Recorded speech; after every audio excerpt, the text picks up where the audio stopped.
Muy bien, buenas tardes con todos. Vamos a iniciar la semana 13 y 14 juntas por el feriado que tuvimos anteriormente. De comentarles que ya estamos en la recta final. Prácticamente esta semana debemos concluir la revisión de los proyectos de investigación y los protocolos. Así que tenemos que en las últimas 3 semanas venimos repitiendo que todos deben haberle dedicado tiempo y haber escrito y revisado metodológicamente sus protocolos de investigación, que tiene que ver con el mayor peso para su promedio final. Esta tarde vamos a tener dos presentaciones durante la parte teórica. La primera parte tenemos con nosotros al doctor Víctor Juan Vera Ponce, que ya presenté la semana pasada, y que el día de hoy entonces va a tener la primera presentación en los primeros 25 minutos. Y en la segunda parte tendremos al doctor Iván Hernández Patiño. De tal manera entonces que para ver un enfoque de los estudios cualitativos, hemos invitado al doctor Víctor Juan Vera Ponce. Adelante, por favor, Víctor. Estimado doctor Johnny, ¿qué tal? Nuevamente, hola con todos. Voy compartiendo pantalla, a ver. Un momentito, por favor. Muy bien. Perfecto, me parece que se ve. Cualquier cosa me confirman, por favor. Muy bien, a ver.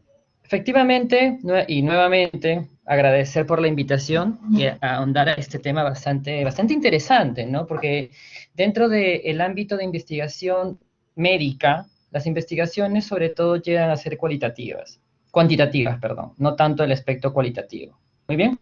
Y por eso es que lo que vamos a ver hoy día en estos 20 minutos, un tiempo realmente relativamente corto pero importante, es un panorama, una pincelada, pero importante para que ustedes tomen en consideración y vean. Y la aplicación de la investigación cualitativa en el ámbito médico y que también se utiliza en algunos estudios que se ha llevado a cabo en el MINSA, por ejemplo. Ahora les voy a dar un ejemplo, ahora les voy a explicar. Muy bien, y quiero comenzar, antes de ir a la siguiente diapositiva, en detallar algo interesante. Cuando a ustedes en sus trabajos, en sus proyectos de investigación, en sus tesis, van a colocar investigación de tipo cuantitativo, observacional, analítico, de casos y controles, por ejemplo, colocan 4 puntos, ¿no? O algunos colocan 3, no se confundan en colocarme al comienzo quali o quanti, porque también existen las variables cualitativas. Y he visto por ahí que cuando alguien va a expresar su variable de respuesta, por ejemplo, tiene o no tiene algo, tiene o no tiene diabetes, por ejemplo, y esta variable es tipo cualitativa, aunque coloquialmente se conoce como categórico, piensan que la investigación es cualitativa. No, básicamente, los estudios que ustedes están llevando a cabo, podría haber una excepción, pero los estudios que ustedes están llevando a cabo son cuantitativos, no son de carácter cualitativo. Por lo tanto, si ustedes van a colocar toda esa premisa, comenzar con cuanti. Doctor, y si mis variables son cualitativas todas, no tiene nada que ver con el tipo de estudio. Por favor, es importante, vuelvo a repetir, que no se confundan con eso. Sus investigaciones son cuantitativas, no son cualitativas. ¿Qué son estudios cualitativos? Ahora lo vamos a ver. Miren acá, 3 preguntas que usualmente uno no ve en los manuscritos. ¿Qué significa ser un profesional sanitario que trabaja en urgencias de pediatría? ¿Qué significa ser un profesional sanitario? Aquí no estoy viendo una asociación, no estoy viendo un riesgo, nada de eso. Estoy viendo qué significa ser. ¿Cuál es la opinión, percepción de los usuarios sobre hospitales que trabajan, sobre los profesionales, perdón, que trabajan en urgencias pediátricas de un hospital X? Voy a preguntarle a los usuarios su opinión. Aquí no estamos hablando de un test que me evalúe opinión, porque obviamente eso no hay. Generalmente nosotros vemos lo que es ansiedad, depresión, según en una herramienta, si tiene o no tiene una adecuada nutrición, por ejemplo, cuáles estilos de vida, etcétera. Se dan cuenta que esto llega a ser incluso más subjetivo, porque vamos a preguntarle qué significa para ti ser médico, para ti qué significa o cuál es tu opinión de los profesionales que trabajan en urgencias. Y miren la última pregunta, ¿cómo es que se adaptan los profesionales sanitarios de urgencias pediátricas? O sea, ¿cómo es que te adaptas al trabajo? Si se dan cuenta, estas preguntas son válidas. Quiere decir que puedes hacer un estudio de esto, pero la manera clásica, como nosotros estamos acostumbrados en usar algún test, en usar alguna herramienta que nos permita medirlo, cuantificarlo, no realmente, como pueden ver, es así, porque opinión no es muy recomendable utilizar una herramienta que nos permita cuantificarlo. Entonces, este va a ser el temario de hoy, bastante corto por si acaso, y vamos de lleno. A ver, la investigación cualitativa, quiero que ustedes entiendan que es una investigación centrada en los sujetos. Les explico. Cuando ustedes están estudiando estudios epidemiológicos, en este caso todo lo que están haciendo ustedes, su paradigma primero es frecuentista. ¿Qué quiere decir eso? Me baso en las frecuencias de lo más probable que suceda. Uno. Dos, no lo hago en el sujeto, lo hago en toda una población y los resultados lo extrapolo a una población. ¿Cierto? Si bien es cierto que mi unidad de análisis es el sujeto, finalmente todos los resultados se ahondan en un solo número, si se puede decir así, y finalmente eso lo extrapolo. En cambio, aquí es investigación centrada en los sujetos. ¿Y qué es lo que aquí uno se basa en entender? Los fenómenos humanos. ¿Qué quiere decir?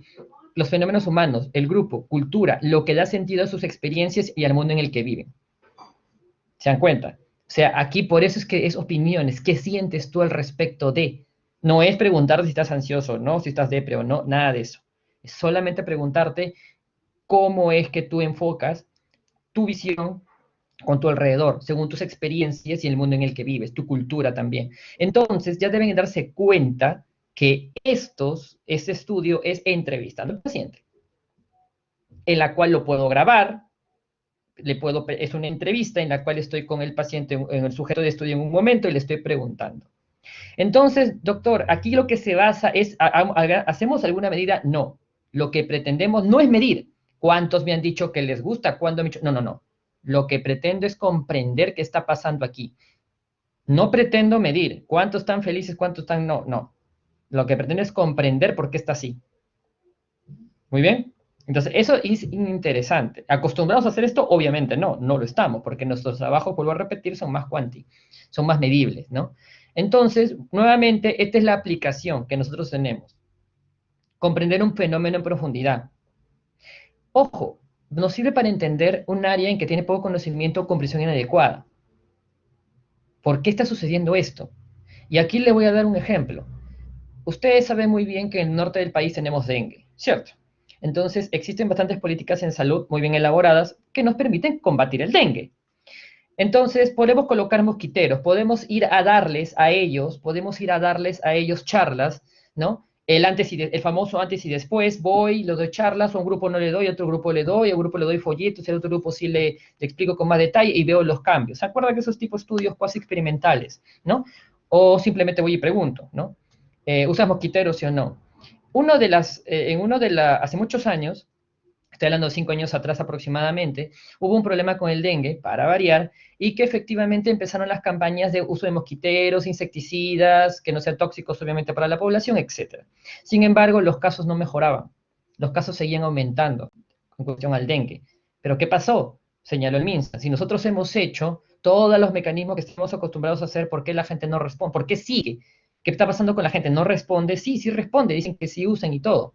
Entonces, para poder encontrar la respuesta a esto, se solicitaron la ayuda de una investigadora en análisis cualitativo.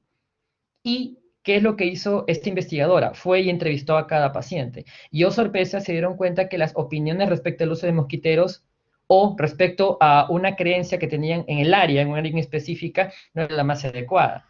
Entonces, esto ya no era cuantificable. En toda la población cree que no. Me voy casa por casa y les pregunto a un paciente, justamente a un sujeto de estudio, qué es tu perspectiva frente al dengue, qué es lo que estás usando, qué es lo que no estás usando. Y después de la aplicación de este estudio cualitativo, los protocolos contra el dengue funcionaron. Entonces, nuevamente, no estamos acostumbrados a otro tipo de estudios, pero son muy interesantes cuando sabemos aplicarlos. Muy bien. Entonces, aquí tenemos una diferencia. La cualitativa simplemente yo busco y veo al paciente por qué está así. ¿Qué pasa? Por lo tanto, me baso en el razonamiento inductivo. En la respuesta tenemos conceptos de una percepción y tipo holística. Un poco filosófico eso, pero es así. Mientras que la cuantitativa, yo contrasto una hipótesis desde una perspectiva. ¿De acuerdo? Yo contrasto una hipótesis desde una perspectiva. ¿Los puedo combinar? Sí, los puedo combinar. Estudios mixtos. Primero qualis y luego quantis, por ejemplo. O al revés. Entonces, miren acá. las investigaciones cuantitativas parten de una hipótesis y no se puede modificar. En cambio, las cualitativas, como yo le voy a preguntar al paciente, y es una pregunta abierta, ¿cuál es tu opinión frente a algo? Esto puede ser, la hipótesis puede variar, ¿de acuerdo? Puede variar. Entonces, la metodología cuantitativa es una sola. Si yo voy a decir que es transversal, se queda transversal. Si voy a decir que es un caso sin control, se queda como caso sin control. Eso no va a variar. En cambio, la cualitativa es por triangulación. Ahorita vamos a explicar qué quiere decir triangulación. Puede ser, es flexible y también es abierta. Muy bien. Y obviamente los datos cuantitativos finalmente a mí me permiten sacar un resultado, ¿no? ¿Cuál es la fuerza de asociación? ¿Cuántas veces más tiene una exposición frente a no tenerla? ¿No? Mediante un evento, etc. En cambio, aquí, si se dan cuenta, en cualitativo es diferente. ¿Qué quiere decir triangulación? Uso de varios métodos, fuentes o datos, ¿no? Para explicar un fenómeno. Muy bien, quiere decir que yo utilizo varios métodos para poder llegar a lo que deseo al preguntarle. Obviamente, ¿cuál sería tu hipótesis si tú dices cuál es la opinión de algo? ¿Tienen una opinión positiva? Eso no es realmente una hipótesis. Entonces ya se dan cuenta que la hipótesis en un estudio cualitativo puede variar. Y se dan cuenta nuevamente que para que sea cualitativo debes entrevistar al paciente. Muy, muy bien. Entonces, la pregunta de investigación, igual, tú tienes que comenzar qué, por qué, cómo ocurre algo. Eso sí no cambia. Muy bien. ¿Dónde lo voy a hacer? ¿En qué población? ¿En qué profesionales? ¿En qué entorno? ¿Dónde? Eso siempre. Eso siempre lo tengo que hacer. Eso no cambia igual que el anterior estudio. Tengo que delimitar mi pregunta de investigación. Por ejemplo, ¿cómo perciben los pacientes la incorporación de una herramienta de valoración de urgencia pediátrica? ¿Cómo lo percibes? No estoy diciendo si funciona o no. Tampoco estoy diciendo si el médico lo utiliza o no. ¿Cierto? ¿No? Si funciona o no, si lo utilizo o no. Estoy diciendo cómo percibes utilizar una herramienta diagnóstica en emergencia. Por ejemplo, sería interesante hacer un estudio cualitativo en cómo percibe la gente la pregunta de dolor. Porque obviamente una cosa es que funciona o no esto del 1 al 10 y otra cosa es el paciente está con mucho dolor, cómo tú percibes que te estén preguntando eso. Del 1 al 10, ¿cuánto te duele? Porque créanme que en emergencias a veces no te quieren responder. Es algo interesante que se puede medir. No, bueno, que se puede estudiar. Entonces, aquí por si acaso muestreo probabilístico no procede, ¿ah? La selección es diferente y tiene todo un campo de selección de tamaño de muestra para estudios cualitativos, con decirles que hay diplomados de 8 meses solo de cualitativos, ¿no? Entonces, aquí solamente es una pincelada para que vean que existe un tipo de selección y que tiene una inicial y una posterior. Y miren acá, la técnica de recogida de datos. Primero observacionales. Yo observo al participante y diario a cada participante que entrevisto, mediante grabación, mediante otro tipo o escritura, yo escribo todo lo que el el sujeto de estudio está diciendo, ahí lo marco, ¿no es cierto? ¿No? Pueden hacer mediante grupos focales, grupos de discusión y todos vamos conversando y uno va apuntando. Bastante es lo que esos tipos de estudios que hace, por ejemplo, en la ONG, cuando quieren estudiar algún tipo de fenómeno, ¿no? Y aquí viene lo más importante. Miren acá, ya para acabar. Los métodos de investigación cualitativa son tres: fenomenología, etnografía y teoría fundamentada. ¿What? Ya, ¿qué quiere decir eso? A ver, fenomenología es simplemente la naturaleza del ser. ¿Qué significa ser algo? Miren la pregunta, ¿qué significa ser un profesional sanitario? Etnografía, ¿cuál es tu valor y creencia y práctica? ¿Cuál es tu creencia frente a algo? Y la clásica, ¿cuál es tu opinión? ¿Y cuál es la teoría fundamentada? Que se ha hecho actualmente en COVID, ¿ah? En otros países se han hecho mucho estudio cualitativo en profesionales de la salud, porque esta teoría fundamentada se parece mucho a los de cohorte, porque hacen un seguimiento en el tiempo. ¿Cómo te adaptas a los profesionales sanitarios a trabajar en urgencias pediátricas? ¿Qué quiere decir? Que ahorita te pregunto y luego veo tu adaptación, te hago un seguimiento, te sigo y veo cómo es tu comportamiento y cómo ha cambiado. Doctor, ¿cuántas veces tengo que hacerles preguntas? O eso ya depende del estudio. Las teorías fundamentadas actualmente están en boga en COVID debido a que no busca simplemente ver burnout y ver si están ansiosos o no y ver si están estresados o no. Busca cómo el médico se ha adaptado a este cambio. Como docentes, también hay mucho estudio cualitativo en docencia, en virtual, cómo el docente se ha adaptado. ¿De acuerdo? Muy bien. Entonces, finalmente, los análisis de datos, otro mundo aparte, realmente, ¿no? A través de teorías de codificación, técnicas para generación de significación y técnicas para confirmación de hallazgos. Son técnicas que se hacen. Construyes constructos, por si acaso, muy parecido a las técnicas de validación, pero tienen sus cosas, ¿no? Y también existen sistemas de software como herramientas de apoyo. Stata, SPSS, nada de eso. Generalmente tienen sus propios sistemas para poder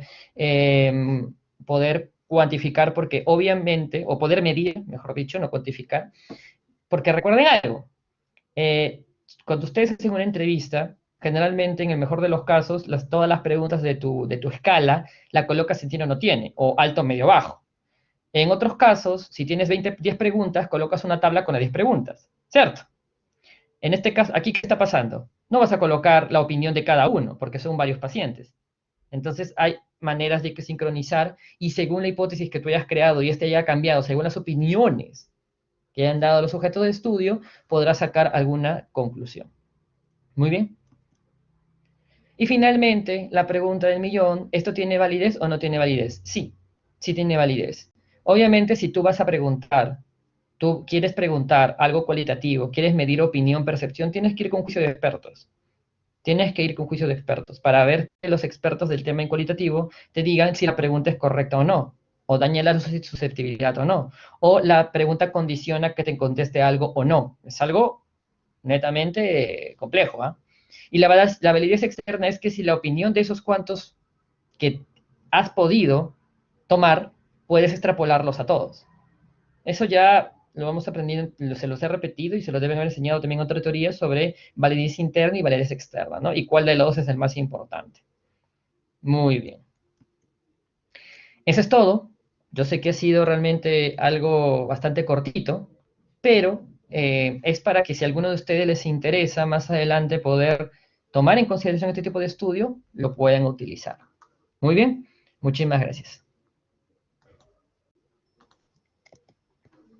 Gracias, doctor Víctor Juan Vera Ponce. Entonces, hoy hemos visto algunas de las particularidades de la investigación de enfoque cualitativo. ¿Sí? Es muy importante lo que se ha mencionado acá en base al error de pensar que si mis variables son cualitativas, mi diseño es cualitativo.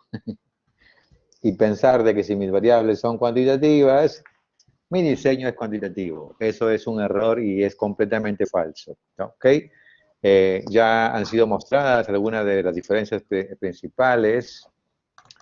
Uno quiere evaluar y medir el fenómeno y el otro quiere comprender o entender el fenómeno. Así que muy importante entonces los conceptos de investigación cualitativa, investigación cuantitativa y más recientemente los enfoques mixtos, ¿no?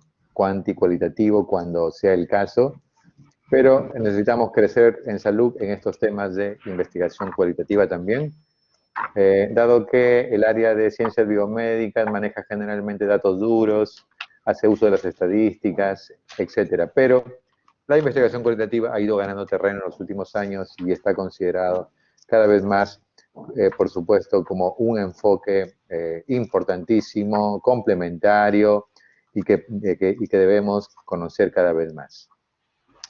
A continuación, vamos a pedir al doctor Iván Hernández Patiño que tenga la segunda presentación de esta tarde, justamente con el tema de redacción de el caso clínico o la carta al editor, ¿no? Adelante, doctor Iván. Muy buenas tardes, doctor Johnny de la Cruz, doctor Vera, muy buenas tardes, alumnos queridos, ¿qué tal? ¿Cómo están? Así es, justamente hoy día continuamos esta clase teórica, parece de charlas pequeñas, charlas cortas, pero contundentes con respecto a investigación y a la comunicación científica. Usted, doctor Johnny, la próxima semana va a hacer una clase magistral, por no decir una conferencia, de lo que es la redacción del artículo, de los casos, ¿no? Yo me voy a encargar más que todo hoy día, según si lo uso, a la parte de la carta al editor, que si bien es cierto, los participantes, los alumnos el día de hoy ya han gestionado sus cartas, es importante y sirve esto para recordarles que las sigan qué pasó con sus envíos y que si por A o B las han rechazado, pues no desistan revisen las observaciones que les pueden haber hecho al rechazarlas, ¿ok? Y envíenlas a otros lugares. El rechazo de una comunicación científica, digamos, es lo común. Es lo común, es la regla, es lo que se suele ver de manera cotidiana. Las mejores instituciones tienen un porcentaje de rechazo del 60-70% de sus producciones científicas, así que no desfallecer, muchachos, en los envíos, ¿ok? En la mejor casa se ve ese tipo de situaciones. Entonces, no sin más de lo que hemos acabado de conversar, vamos a entrar de lleno a lo que es la carta del editor, que es, como les comentaba, una manera de comunicación súper eficaz y que en algunos casos es necesaria su publicación bajo diferentes circunstancias en las cuales no se puede presentar. ¿Ok? Entonces, tenemos la carta del editor como una comunicación eficaz. ¿Ok? Permítame un segundo, por favor.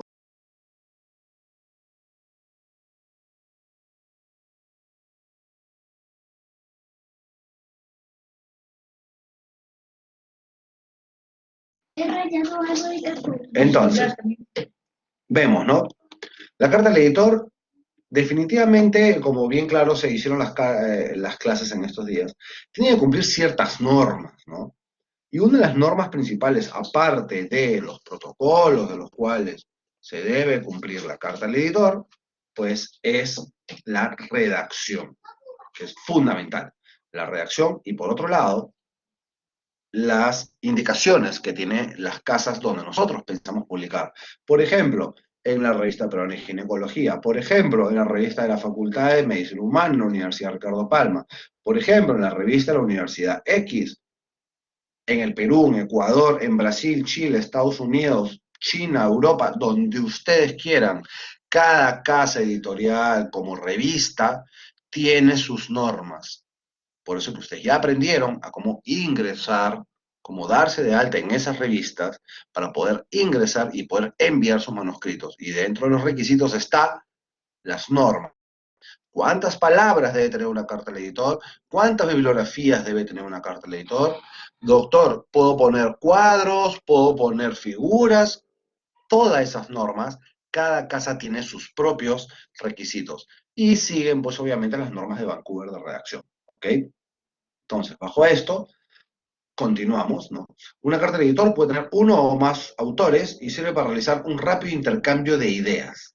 La carta al editor, si bien es cierto, no es un artículo original, no es un artículo de revisión, no es un caso clínico, es una carta, como su nombre lo dice, es una comunicación que yo como autor quiero hacerle al editor, al director de la revista, sobre un tema en particular, novedoso, algo que ya ha sido publicado con anterioridad, y yo quiero comentar sobre esa publicación en esa revista en particular. Y ese es un gran error que a veces los alumnos cometen.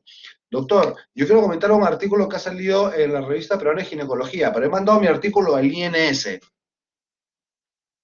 Pero ¿cómo vas a mandar tu carta al editor hablando de un artículo publicado en la revista Peruana de Ginecología, donde tú te diriges al editor de esa revista y mandas ese artículo al INS, Instituto Nacional de Salud? O sea, si yo voy a comentar el artículo de la revista Gastroenterología, pues mi carta al editor tiene que ser dirigida a la revista de donde yo he leído ese artículo. Y eso es importante, doctores, porque cuando uno comenta un artículo escrito, obviamente con fundamentos, ¿no? Con data, con bibliografía adecuada, pues digamos que es prácticamente que tu artículo va a salir publicado, siempre y cuando cumplas con todas las normas, ¿no? Mandar contestar un artículo, o responder, perdón, a un artículo, es importante y es prácticamente seguro que un artículo va a salir publicado, siempre y cuando cumpla con las normas cuadraditas como le hemos estado mencionando. Entonces, las cartas al editor contienen toda la metadata, ¿no?, que es requerida para la iniciación de artículos. Tienen la misma validez que un artículo original, que un artículo de revisión desde el punto de vista de puntaje desde el punto de vista de puntaje, me refiero desde el punto de vista de creditaje, ¿no? Como alumnos y desde el punto de vista también de validez, ¿Ok? Así que por ese lado no hay problema. Ahora, la importancia de cómo redactarlas, ¿no?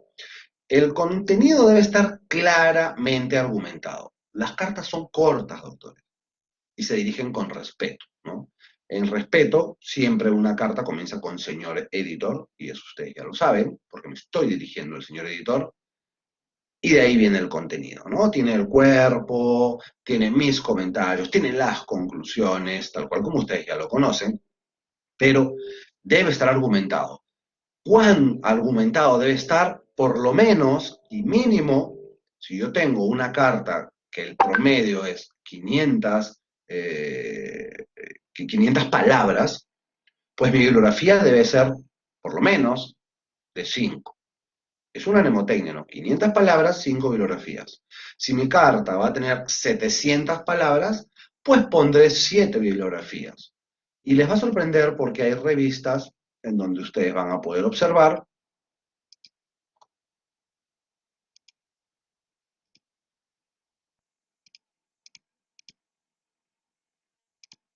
revistas en donde ustedes van a poder observar, perdón, discúlpenme, había puesto a compartir, pero no sé qué había pasado en el compartir. Ahora sí se ve, perdón.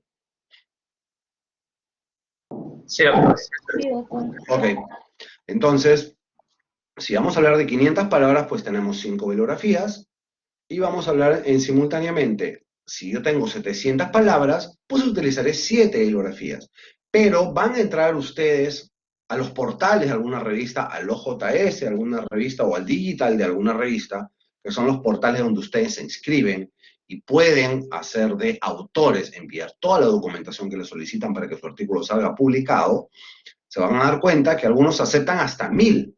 Por eso es muy importante que ustedes lean las indicaciones y los protocolos y las normas que tiene cada revista a la hora de publicar. ¿Ok? Lo normal es entre 500 y 700 palabras, pero hay revistas que aceptan hasta 1000. ¿No? El autor debe regirse de manera muy formal, ¿no? De manera respetuosa, siempre como señor editor, así se comienza. Y desde el punto de vista ético, pues se debe referir al contenido del texto de un artículo, ¿no? ¿Ok? Uno no puede hablar de críticas destructivas dentro de un artículo de carta al editor, ¿no? Uno nunca debe dirigir sus críticas hacia el autor, ¿no? No debe personificar sus críticas. Doctor, pero yo quiero comentar un artículo que he visto que quizá le ha faltado un poco. Perfecto, bienvenido. Estimado doctor, he leído con sumo placer el artículo denominado tal, con doy tal, publicado en su prestigiosa revista, ¿no? En tal número, en el cual habla de tal tema de manera extraordinaria, qué sé yo, siguen comunicando. Posteriormente pueden aumentar un párrafo aumentando la información. Sumado a lo que el autor bien claro dice, podría comentar lo siguiente y ustedes aumentan uno o dos parrafitos más, ¿no? Es una manera de comentar un artículo que ya ha sido escrito y ustedes quieren aumentarlo. Pero no hay una crítica desde el punto de vista del autor no lo hizo bien. Al autor le faltó contenido. Al autor su estadística está mala. O sea, hay que ser respetuosos. Y sobre todo, doctores, mantener el estatus que poco a poco estamos subiendo. Ya no estamos en primer año, estamos en cuarto, quinto, sexto año, ¿ok? Pero seguimos siendo estudiantes, con mucho respeto, humildes. El día que ustedes sean médicos o ya tengan un nivel de publicaciones, ¿ok? Ya van a poder dirigirse de manera más personal a las publicaciones que ustedes quieran hacerse. Por el momento, mantengamos la humildad y el rango de estudiantes, que no por eso yo no puedo publicar. El rango estudiante a usted les permite publicar con toda la facilidad del mundo por si acaso, y el puntaje es valedero para el resto de su vida. Yo, como les dije en algún momento de las clases, se los he dicho a todos los grupos, para tú recibirte de médico no te van a pedir operar un corazón, cuando lleves neurocirugía no te van a pedir operar un cerebro, o cuando lleves reumatología, no te van a pedir tratar a un paciente y que salga con éxito de artritis reumatoide, de lupus o de Sjögren. Pero lamentablemente, para recibirte sí necesitas una tesis. Y qué mejor que el curso de investigación aplicada, ¿no? O los otros cursos que brinda el Instituto de Investigación en Ciencias Biomédicas a cargo del doctor Johnny de la Cruz, para pues poder cumplir con las metas y recibirnos a tiempo. Esto hay que conocerlo, doctores, ¿ok? Hay que conocerlos. Entonces, antes de enviar la carta, uno debe conocer las normas por los autores. ¿Mm? Y esto está escrito en todos los portales. Tienen un límite de palabras, ya le he dicho, 500 palabras, 5 bibliografías, 700 palabras, 7 bibliografías, más o menos, y algunos acceden hasta 1000. Todo depende de las normas de cada revista, ¿no? El tema central y el objetivo de la carta debe ser relevante, por lo que se debe dar a conocer, ¿no? ¿Qué más? Se debe escoger un tema actual o un artículo que recientemente ha sido publicado. Esto ya se los he comentado hace un ratito, ¿no? En las referencias bibliográficas citadas se deben utilizar fuentes de alta confiabilidad y autores que le den fortaleza. En las cartas al editor por lo común se suelen utilizar artículos de máximo 2 años de antigüedad, a diferencia de los artículos originales o de los artículos de revisión que se suelen utilizar hasta 5 años. En los de el editor, la comunicación de carta al editor, máximo 2 años. Doctor, pero todo un artículo que es extraordinario, es un concepto nuevo y tiene 10 años. Perfecto, vale, siempre y cuando sea una fuente súper confiable. El hecho de que yo les diga 2 años o que la norma diga 2 años no significa que yo no puedo usar un artículo 2016, 2013, 2012, siempre y cuando ese concepto sea sumamente importante y sea valedero hasta el día de hoy. Pero la norma es que la mayoría de sus bibliografías sean pues 2019, 2 años de antigüedad. ¿Ok? Máximo. Y obviamente, ojo, importante es que todas las revistas, doctores, todas las revistas a nivel mundial debidamente indizadas necesitan cartas al editor. Publican entre 3 y 5 cartas al editor y todos nos leen. Todos nos leen. Así que cualquier revista que ustedes envíen, el número siguiente va a tener entre 3 y 5 cartas al editor, así que una de esas puede ser la nuestra, que nos puede ayudar para acreditaje, tanto para recibirme como para mi serum, como para mi residentado, porque ese puntaje me va a acompañar para toda la vida, doctores. Entonces, ¿cómo yo lo puedo utilizar? Opinar sobre algunos aspectos de la política editorial de la revista, y hago hincapié acá desde el punto de vista, acordémonos de nuestro rango, en el buen sentido de la palabra, todavía somos estudiantes, todavía no somos lobos viejos en publicaciones, ¿no? Dejemos estas políticas editoriales, este tipo de discusiones alturadas, para, entre buen sentido de la palabra, al lobo viejo, al que ya está recorrido, al que ya es conocido, al que ya tiene un nombre. Nosotros vamos a empezar por lo bajo, despacito, en silencio, paso a paso. Y vamos a hacernos un nombre futuro, ¿ok?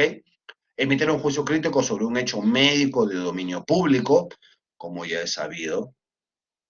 ¿Cuántas cartas nos han llegado a la revista como editores a nosotros hablando de las vacunas? ¿Cuántas cartas nos han llegado hablando desde el punto de vista ético de lo que ha sucedido en el Perú y de las faltas al comité? ¿No? ¿Cuántas cartas nos llegan en ese aspecto? ¿No?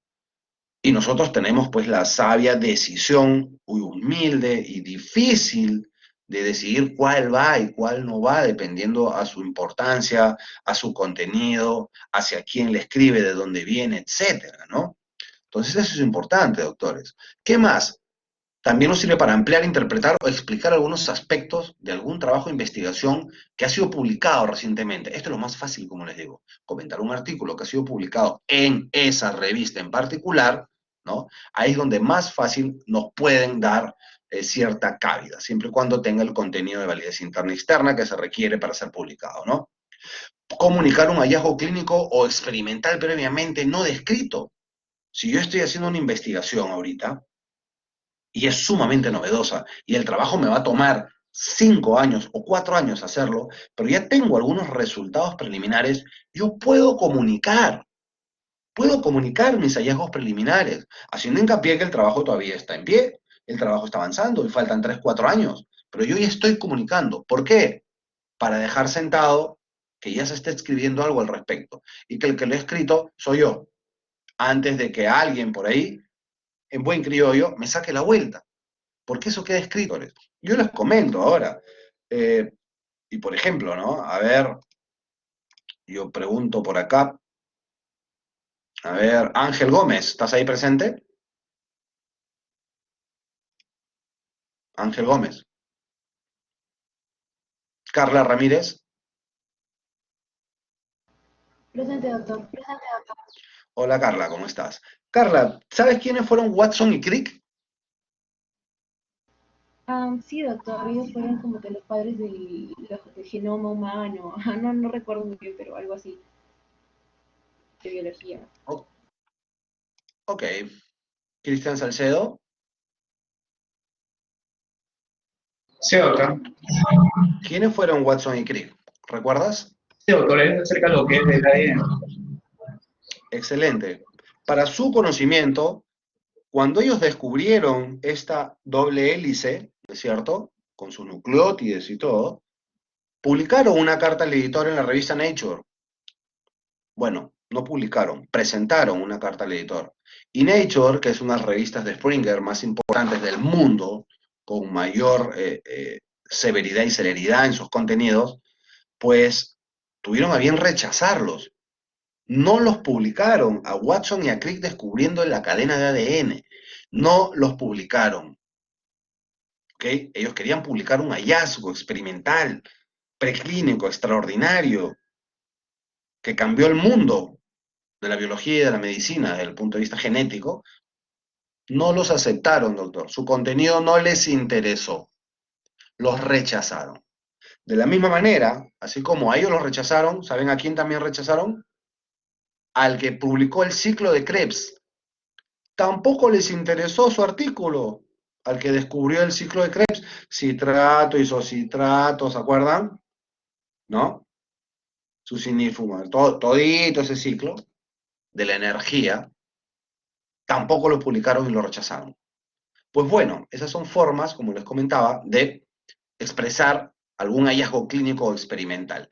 Y por más capo que uno sea, es más, ellos ganaron premios Nobel después, incluso no se los publicaron. Por supuesto que después les rogaban para publicar y ellos ya dijeron, oye, ¿sabes qué? Ya no contigo, ya no voy más, me voy con otra revista, ¿no?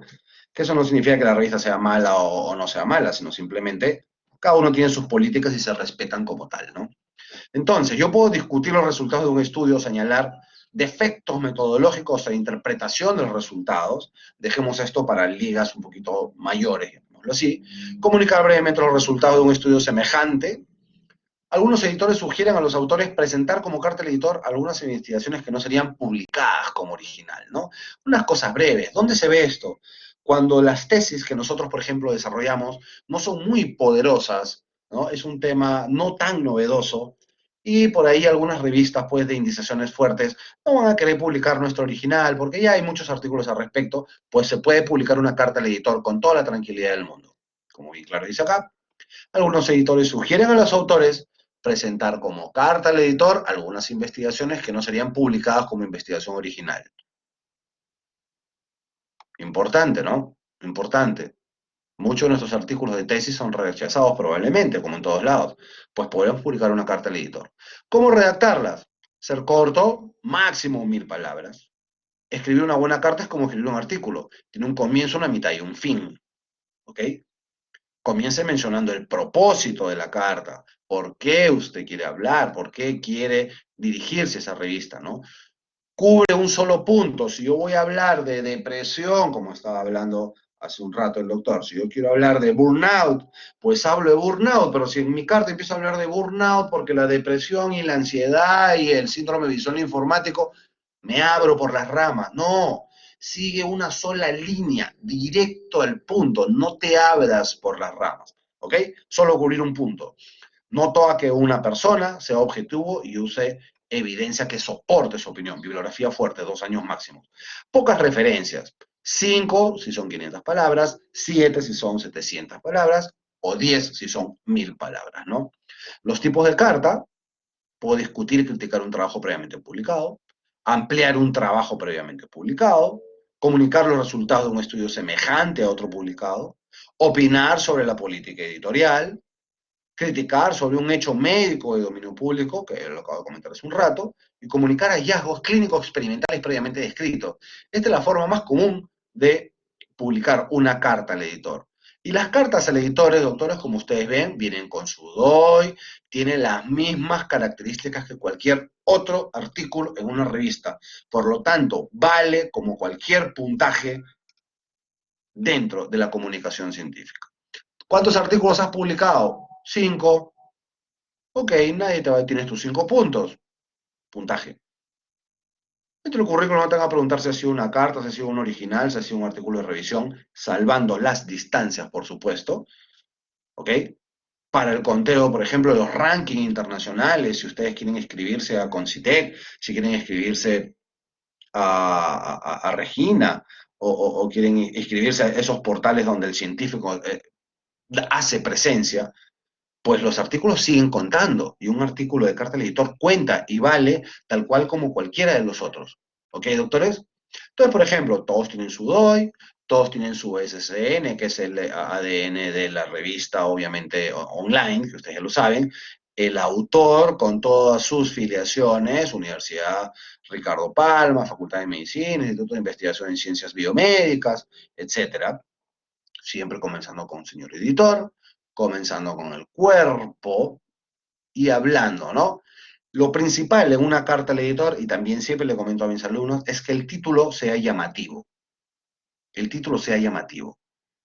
Yo siempre digo, ¿no? Y les comento, ¿qué pasa si yo agarro el periódico cuando eran presenciales las clases y muchos íbamos en combi o en ómnibus y nos bajamos en el kiosquito, leíamos en el periódico, ¿no? Les voy a hacer un ejemplo por si acaso no me malinterpreten, ¿no? Están viendo el ejemplo y dicen, Alejandra Baigorria fallece en accidente de tránsito. Les aseguro que ustedes van a abrir ese periódico y van a ver la parte de atrás, pues, del nombre del diario, pues, la Chuchi, el Trome, el Chino, no lo sé, y van a leer, ya abrieron la página. Eso ustedes tienen que lograr en el editor. Dar un título que llame la atención, que diga, voy a leer esta carta. ¿Ok? Entonces, si mi título dice Alejandra Baigorria falleció en accidente de tránsito, yo lo voy a abrir y ¿qué va a decir? Alejandra Baigorria, dentro del marco de la novela que está grabando en América Televisión en su papel de víctima, justo su auto se estrelló en la novela en el capítulo número 4. Ya te engañaron, te captaron. Tú pensaste que se había estrellado, qué sé yo. No, te están hablando de la novela. Pero ya abriste y ya lo leíste. Ustedes tienen que tratar de lograr eso con el editor de esa revista. Dar un título que llame la atención y obviamente su primer párrafo que sea poderoso. ¿Ok? Neumonía e insuficiencia cardíaca, más allá de un sentido bidireccional. Como es la ley, sus bibliografías, acá tiene 10 bibliografías, igualito va a quién va la correspondencia, la dirección, el celular, el correo, cuándo se envió, cuándo se aceptó, conflictos de intereses, ¿no es cierto? Autoría, todo eso va a una carta tal cual como si fuese un artículo original. Vemos otro ejemplo, colecistectomizados con diagnóstico de cáncer de vesícula biliar. Cualquier editor dedicado a una cirugía una revista de cirugía, perdón, le va a llamar tremendamente la atención este título, por lo cual va a abrir el trabajo, ¿no es cierto? Ahora, acá vemos dos autores, y estos autores, por si acaso, son alumnos, compañeros suyos, ¿ah? No son grandes cirujanos, no son jefes de servicio, son compañeros, son estudiantes. Probablemente alguno con un residente, probablemente con un interno, probablemente con un médico asistente, probablemente con un asesor de curso, porque las cartas las hace un autor o hasta dos, por lo común, de 1 a 2 autores. Hay revistas que reciben 3, 4, 5 autores, pero la regla y la norma es máximo 2. ¿Ok? Igualito acá, tiene su cuerpo, tiene el contenido y sus referencias, como ven acá, hasta 8. Otra, también comentada por 3 autores o por 4 autores, cuando normalmente se aceptan de 1 a 2, hay revistas que aceptan hasta 5, como les repito, ¿ok? Y la mayoría son compañeros suyos. La revolución de la cirugía robótica en Latinoamérica y su futura implementación en el sistema de salud en el Perú. Un título que llama la atención. Aquí no va el título como se hace una tesis, ¿no? Factores asociados, impacto de... O sea, aquí el título tiene que ser más rimbombante desde el punto de vista de comunicación, pero ser claro, serio, sincero y manejar las normas, pues, médicas, y de Vancouver, como se refiere. ¿Ok, doctores? Entonces, dicho esto, igualito sus referencias bibliográficas, hasta 7, como le digo, no hay mucho, pues no habría más que hablar. Espero haber llegado en algo para que ustedes pues puedan insistir en las cartas que ya han escrito y seguir mejorando y seguir publicando y aumentando pues la producción científica de la Universidad Ricardo Pan.